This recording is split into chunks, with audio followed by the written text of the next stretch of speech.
கடவுளின் குடும்பத்தை நம்பாமல் திருப்பலிக்கு வருவது என்பது நம்பிக்கையற்றவர்கள். இங்கே வருகிறது, அடுத்த வார்த்தைகளில் வரும், அதை பார்ப்போம் அடுத்து. ஆனால் இப்படியாவது நான் நீதி வழங்குவேன், நீதினா அந்த இது இறந்தவர்களுக்கு உறவை கொடுப்பேன் என்று கடவுள் முடிவெடுப்பது போல் இங்கே சொல்லியிருக்கிறார். பின் ஆண்டவர் அவர்களிடம், நேர்மையற்ற நடுவரே, இப்படி சொன்னார் என்றால், தாம் தேர்ந்தெடுத்து கொண்டவர்கள் அல்லும் பகலும் தம்மை நோக்கி கூக்குரலிடும் போது, தாம் தேர்ந்தெடுத்து கொண்டவர்கள் யாரு? அந்த அன்னை மரியாளும் அன்னை மரியாளை கடைபிடித்து வாழும் புனிதர்கள், அந்த கடவுளின் குடும்ப உறவை பெற்றவர்கள் தான் கடவுளால் தேர்ந்து கொண்டவர்கள். சரியா? தாம் தேர்ந்து கொண்டவர்கள் அல்லும் பகலும், நல்லா புரிஞ்சுங்க, அல்லும் பகலும் கொடுக்கிற துதி ஜபம் அல்ல. ஏன்னா துதி ஜபத்துல நீங்கள் இதை கேட்கவில்லை. எதை கேட்கவில்லை? கடவுளின் உறவை கேட்பதில்லை. அப்படியே கேட்டாலும் அது கடவுள் ஏற்படுத்திய செயல்முறை அல்ல. ஆனால் அல்லும் பகலும் கடவுளை நோக்கி கூக்குரல் இடுவது என்றால் என்ன என்றால், கடவுள் ஏற்படுத்தி வைத்திருக்கும் செயல்முறையின்படி யார் கூக்குரல் இடுகிறார்களோ அப்பொழுதுதான், கூக்குரல் இடும்போது கடவுள் அவர்களுக்கு நீதி வழங்காமல் போகார். நீதினா இந்த இடத்துல என்னன்னா, இறந்தவர்களுக்கு உறவு கொடுப்பதா இல்லையா? இப்ப இறந்தவர்களுக்கு உறவு கொடுப்பது நீதியே. அந்த உடன்படிக்கை செய்தவர்களுக்கு தன்னுடைய உறவை கொடுப்பது என்பதும் நீதியே. ஆனால் உடன்படிக்கை மூலமாக அந்த உறவை கேட்பவர்கள் தான் நீதியின் அடிப்படையில் அந்த உறவை கேட்கிறார்கள். உடன்படிக்கை செய்யாமல் உறவை கேட்பவர்கள் அநீதி செய்கிறார்கள். கடவுளை அநீதியாளர் என்று சொல்கிறார்கள். கடவுளின் பெயரை சொல்லி துதித்தால் மீட்பு கிடைக்கும் என்று ஒரு அநீதியை போதிக்கிறார்கள். கடவுளின் பெயரில் மீட்பு கிடைக்காது, நம்முடைய நீதி செயலினால் தான் கிடைக்கும். அந்த நீதி செயல் தான் உடன்படிக்கை மூலமாக உறவை கேட்கும் செயல். அந்த நீதியை வழங்காமல் இருப்பாரா? அவர்களுக்கு துணை செய்ய காலம் தாழ்த்துவாரா? விரைவில் அவர்களுக்கு நீதி வழங்குவார் என நான் உங்களுக்கு சொல்கிறேன். புரியுது? அந்த நீதின்னு அந்த உறவை எவ்வளவு சீக்கிரம் கொடுக்கணுமோ அவ்வளவு சீக்கிரம் கொடுப்பார். உதாரணத்திற்கு நம்முடைய இந்த விளக்க உரைகளை கேட்டுக்கொண்டிருந்த, படித்து கொண்டிருந்த நாட்டில குருப்பட்டம் வாங்கிய ரொம்ப இளம்னா ரொம்ப ரொம்ப ஒரு வருஷம் கூட ஆயிக்க குருப்பட்டம் வாங்கி, அவர்கள ஒரு 3 நபர்கள் வெவ்வேறு இந்தியாவில் உள்ள வெவ்வேறு பகுதியில் வடநாட்டில் பணிபுரிந்து கொண்ட ஒரு 3 நபர்கள் இந்த 1 மாத காலத்திற்குள் கொரோனாவால் பாதிக்கப்பட்டு இறந்து விடுகிறார்கள். அது மிகவும் துயரத்திற்கும் துக்கத்திற்கும் உரிய ஒரு செய்திதான் நம்மை பொறுத்தவரை. ஏனென்றால் இந்த கடவுளின் உறவை குறித்து போதிக்கக்கூடிய குருக்கள் வெகு சிலர் தான் இருக்கிறார்கள். அந்த வெகு சிலரிலும் 3 நபர்கள் என்பது ஒரு பெரும்பான்மை போன்றது, ஒரு பெரிய தொகு, ஒரு பெரிய கூட்டம் போன்றது. இத்தனை நபர்களை கடவுள் அழைத்துக் கொண்டாரே என்று நாம் யோசிப்போம்.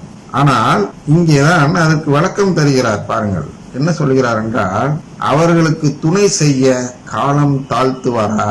விரைவில் அவர்களுக்கு நீதி வழங்குவார் என நான் உங்களுக்கு சொல்கிறேன். புரியுதா?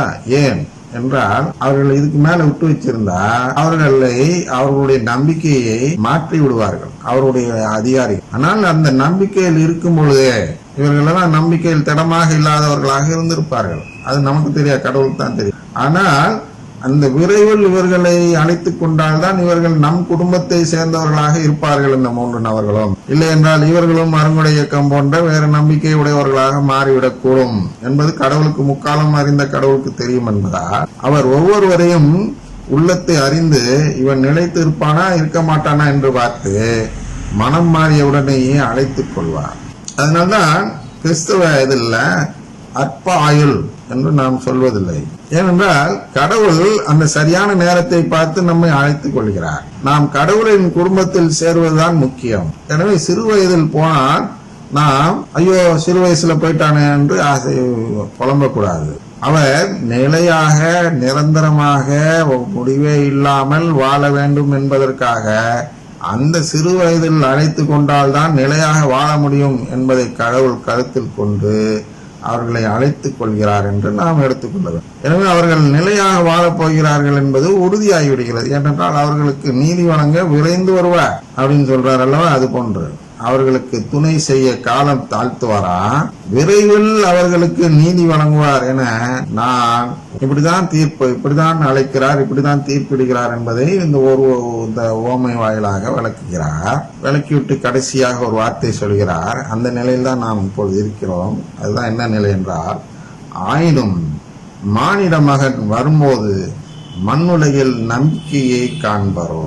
பாருங்க, இவ்வளவுலாம் ஏற்பாடு பண்ணி கடவுள் கொடுக்க ரெடியா இருக்கிறாரு. இறந்தவங்களுக்கு கூட உறவு கொடுக்கிறது, ஜெபம் செய்தால் உறவு கொடுக்க தயார் என்று அவர் காத்து கொண்டிருக்கும். என்ன நடக்கிறது இந்த உலகத்தில் என்று பார்த்தால், நம்பிக்கை. எந்த நம்பிக்கை? கடவுளின் குடும்பத்தின் மீது நம்பிக்கை. கடவுள் குடும்பத்தின் மீது நம்பிக்கை என்னன்னா, அந்த உடன்படிக்கை மீது நம்பிக்கை. உடன்படிக்கை மீது நம்பிக்கைன்னா நற்கருணை ஆண்டவர் மீது நம்பிக்கை. நற்கருணை ஆண்டவர் மூலமாக கடவுளின் குடும்பத்தில் உறவு பெறலாம் என்ற ஒரு நம்பிக்கையும் எதிர்நோக்கம் இந்த உலகத்தில் இப்பொழுது இருக்கிறதா என்று ஒரு கேள்விக்குறி எழுகிறதா இல்லையா? வெகு சிலர் தான் இந்த நம்பிக்கையில் இருக்கிறார்கள். பெரும்பாலானோர் எந்த இதுல இருக்கிறார்கள் என்றால், இது என்னன்னு தெரியாத நிலையில் இருக்க. கடவுள் குடும்பம்னா என்னன்னு தெரியாத நிலையில் தான் அநேக கத்தோலிக்கர்கள் என்று இருக்கிறார்கள். ஏனென்றால் இவர்களுடைய நம்பிக்கை எல்லாம் அந்த அறுவடை இயக்கம் என்ற ஒரு இயக்கம் எடுத்துக்கொண்டே இருக்கிறது. தினமும் அன்றாடம் குறைந்து கொண்டே வருகிறது இந்த நம்பிக்கை. ஆனால் ஒரு காலத்தில் மானிட மகன் வெளியே வந்து விடுவார். எங்க இருந்து? நற்கருணையிலிருந்து வெளியே வர இருக்கிறார். எப்ப? யாருமே இனிமேல் நற்கருணை நம்பவில்லை. யாருமே இந்த கடவுளின் குடும்ப உறவை தரக்கூடிய நற்கருணை, நீங்க நற்கருணை ஆண்டவரா பேழையில இருக்கிறவரை நம்புறீங்க, ஆனால் அவர்தான் இந்த உறவை தருவார் என்ற நம்பிக்கை யாரிடமும் இன்று இல்லை. எப்படி வேண்டுமானாலும் பெற்றுக்கொள்ளலாம். இன்று மறைவுரை தொடங்கும் பொழுது அதை சொல்கிறார். என்ன சொல்கிறார்? இடைவிடாது இறைவேண்டல் செய்தால் நிலைவாழ்வு கிடைத்து விடும் என்று கருத்து என்கிறார். நான் அதை குறையாக ஏன் சொல்லவில்லை என்றால், அதில் ஒரு மறை உண்மை இருக்கிறது. இடைவிடாது இறைவேண்டல் என்பது திருப்படிதான் என்பதால் அது சொன்னது உண்மைதான். ஆனால் அவர் நினைத்தது என்ன நினைத்தார் என்றால், நாம் நிலைவாழ்வு கிடைக்கணும்னு என்று துதித்துக்கிட்டே இருந்தோம்னா கிடைச்சிரும் அப்படின்னு அவர் இன்னொரு வழியை உருவாக்குகிறார் அந்த பங்கு தந்தை. ஏன் என்றால் அவருக்கு அதுக்கு நம்பிக்கை இல்லை. என்ன நம்பிக்கை இல்லை? நற்கருணை மூலமாக மீட்பு என்ற நம்பிக்கை இல்லை, இடைவிடாத இறைவேண்டல் மூலமாக மீட்பு என்று நம்புகிறார் என்பது இந்த மறைவுரையில் வெளிப்படுகிறது. அதுபோன்று நம்பிக்கை இல்லாதவர்களாக அனைவரும் மாறிவிடுவார்கள். திருச்சபையில நடந்துட்டாங்க இருக்கும், எல்லாம் நிறைய பேர் நற்கருணை நம்புற மாதிரி கணக்கு இருக்கும். ஆனா கடவுள் பார்வையில் இவர்களுக்கெல்லாம் நம்பிக்கை இல்லை என்ற ஒரு நிலை இருக்கு. அதுபோன்று யாருக்குமே நம்பிக்கை இல்லை என்ற நிலை வந்ததும் வீணாக அதுக்கப்புறம் அப்பத்துல இருந்து என்ன பண்ணியும், அதனால டபக்குன்னு வெளில வந்துடுவார். அதான் சொல்றார், ஆயினும் மானிட மகன் வரும்பொழுது அப்படின்னா அப்பத்திலிருந்து வெளிவரும் பொழுது மண்ணுலகில் நம்பிக்கையை காண்பாரோ. யார்கிட்டயாவது நம்பிக்கைன்னு ஒண்ணு இருக்குமா? இருக்காது. அந்த நேரத்துல வந்த பிறகு அதுக்கு பிறகு நம்பி என்ன பண்ணி ஆஹா புண்ணியம் இல்லை. அதான் அங்கே சொல்கிறார், இறைவிடாத இறைவேண்டல். நேரமாகிவிட்டதால் இந்த யோவான் எழுதிய 3வது திருமுகத்தில் கூறப்பட்டிருப்பதை மைய கருத்து என்பது, நீர் நம்பிக்கைக்குரியவர். அன்பார்ந்தவரே, நீர் சகோதரர்களுக்கு, அதுவும் அறிமுகமில்லாத சகோதரர்களுக்கு செய்தவற்றை எல்லாம் பார்க்கும்பொழுது நீர் நம்பிக்கைக்குரியவர் என்பது தெளிவாகிறது. சொன்னேன் அல்லவா? இப்பொழுதுதான் பெரும் செல்வந்தர் என்ன செய்வார் என்றால், அவருடைய சகோதரராக மதித்து திருச்சபைக்கு உதவுவார் என்று சொன்னேன் அல்லவா? அதை தான் சொல்கிறார். அப்படி செய்தாலும் நீ நம்பிக்கைக்குரியவர் என்பது தெளிவாகிறது. அவர்கள் திருச்சபையின் முன்னிலையில் உமது அன்பை குறித்து சான்று பகர்ந்தார்கள். எனவே நீர் அவர்களை கடவுளுக்கு உகந்த முறையில் வழி அனுப்பி வைத்தால் நல்லது. ஏனெனில் அவர்கள் கிறிஸ்துவுக்காக பயணம் மேற்கொண்டவர்கள். பிற மக்களிடமிருந்து அவர்கள் வழியில் எதையும் பெற்றுக்கொள்ளவில்லை. புரியுதா? இவர்கள் வழியில இவங்களுக்கெல்லாம் உதவி கிடைக்காது என்பதால் இந்த குடும்பத்தை சேர்ந்தவர்கள் செல்வந்தராகும் பொழுது இவர்களுக்கு நாம் கொடுத்து உதவ வேண்டும். இத்தகையோருக்கு உதவுவது நமது கடமை. புரியுதா? இவ்வாறு உண்மைக்காக உழைக்கும் அவர்களின் உடன் உழைப்பாளர் ஆகிறோம். அதனால நாம் போய் நற்செய்தி அறிவிக்கவில்லை என்றாலும் அவர்களுக்கு பொருள் உதவி செய்யும் பொழுது நாமும் அவர்களோடு சேர்ந்த உடன் உழைப்பாளராக நற்செய்தி அறிவித்தவர்களாக மாறுகிறோம். எனவே திருச்சபைக்கு நம்மால் ஆன அனைத்து பொருள் உதவியும் நாம் செய்ய வேண்டும்.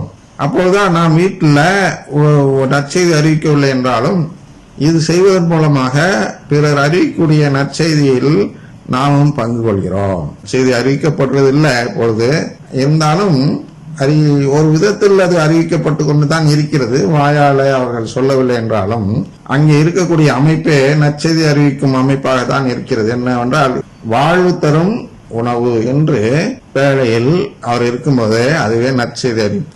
எனவே அவரை நம்புகிறவர்கள் அடுத்தடுத்து தெரிந்து கொள்வார்கள். ஆனால் திருச்சபைக்கு நாம் நம்மாலான உதவியை செய்யும் பொழுது நாமும் நற்செய்தியை அறிவிக்கிறோம். ஆனால் அருங்குடை இயக்கத்தினருக்கு செய்து விடாதீர்கள் தயவு செய்து. அது அவர்களுடைய தீச்செயலில் நாம் பங்கெடுக்கும் செயலாக மாறிவிடும். எனவே அருங்குடை இயக்கத்திற்கு பொருள் உதவி கிடைப்பதில் எவ்வளவுக்கு எவ்வளவு உங்களால் இடையூறு செய்ய முடியுமோ அவ்வளவு இடையூறும் செய்து விடுங்கள். அதுதான் நல்லது நம் குடும்பத்தில். ஆனால் அந்த அருங்குடை இல்லாமல் நேரடியாக திருச்சபைக்கு செல்லக்கூடிய அளவில், அது குறிப்பாக மாதா பக்தியை வளர்க்க, நற்கருணை பக்தி யாரும் வளர்க்கறது இல்லை, அதனால அதுக்கு ஒன்றும் செய்ய வேண்டியதில்லைன்னு நினைக்கிறேன், செய்ய முடியாது. ஆனா நற்கருணை ஆலயங்கள் கட்டியிருக்கிறாங்க, அதனால அந்த இதுக்கு சம்பந்தமா உதவி செய்யலாம். அது போன்று மாதிரி ஏதாவது நீங்க திருச்சபை வளர உங்களாலான உதவி செய்யும் பொழுது அவர்கள் நற்செய்தி அறிவிப்பார்கள் என்றால் அதில் நாம் பங்கெடுக்கக்கூடியவர்களாக மாறலாம். அதனால்தான் சேவாளியர் பட்டம் பெற்றவர்களுக்கு அந்த மரியாதை கிடைக்கிறது. பணத்துக்கு இல்ல, இவர்கள் பணம் கொடுத்து நற்செய்தி அறிவிப்பில் பங்கெடுத்து இருக்கிறார்கள். அதுதான் இவர் சொல்கிறார். இவ்வாறு உண்மைக்காக உழைக்கும் தான் இப்ப சொன்னேன். நான் அருங்குடை இயக்கத்துக்கு செய்யாதீங்கன்னு நான் சொன்னதும் அந்த இயக்கத்தை சேர்ந்தவர்களோ இயக்கத்தை சேர்ந்தார்களோ 2 பேருமே என்ன பண்ணுவாங்கன்னா, இப்படி எல்லாம் சொல்லலாம் அப்படின்னு சொல்லி கேட்பாங்க. இதுதான் இங்க சொல்றாரு. உண்மைக்காக உழைக்காதவர்கள் அவர்கள். உண்மை என்றால் என்ன? கடவுளின் குடும்பம் இருக்கிறது என்ற உண்மைக்காக உழைக்காதவர்கள், உண்மைக்கு எதிராக உழைப்பவர்கள். ஆனால் நாம் அதில் போய் பங்கெடுத்தோம் என்றால் அந்த உண்மைக்கு எதிராக நாமும் உழைத்தோம் என்ற பாவத்திற்கு ஆளாகி விடுவோம். ஏன்னா அதனால்தான் நீங்க சொல்றாரு, இவ்வாறு உண்மைக்காக உழைக்கும் அவர்களின். யார் இந்த உண்மைக்காக உழைக்கும் அவர்கள் என்றால் அங்க கிரகாம் ஸ்டேன்ஸ் அல்ல, உண்மைக்காக உழைப்பவர் அருள்தாஸ் ஜேம்ஸ். நற்கருணை நம்பிக்கையை கொண்டு சென்றவர் அருள்தாஸ் ஜேம்ஸ். நற்கருணை நம்பிக்கை எடுக்க வந்தவர் கிரகாம் ஸ்டேன்ஸ். சரியா? அதனால் இந்த உண்மைக்காக உழைக்கும் நபர்களுக்கு நீங்கள் உதவும் பொழுது அவர்களின் உடன் உழைப்பாளர்கள் ஆகிறோம். அப்ப நாமும் நற்செய்தி அறிவிக்கக்கூடிய செயலை செய்பவர்களாக மாறுகிறோம் என்று சொல்கிறார் யோவான். தந்தை மகன் தூயாவின் பேராலே ஆமென்.